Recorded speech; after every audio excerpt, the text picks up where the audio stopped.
Hey everyone, today we have a Gaggia Academia that was brought to us because it was having issues with some leaking.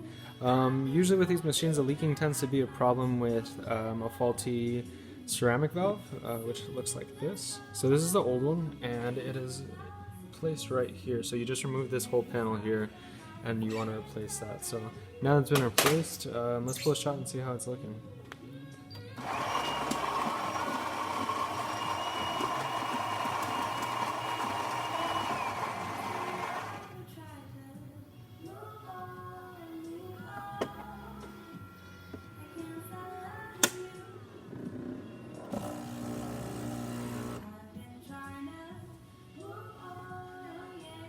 Do some pre-infusion, and it should be coming out shortly there.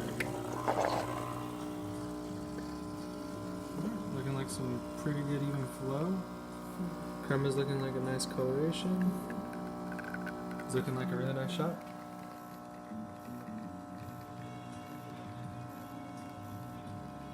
Alright, and if you want to see more videos like this, don't forget to like and subscribe, and I want to give a thanks to Christopher for bringing this machine in. It's a lovely bit of machine. Take care.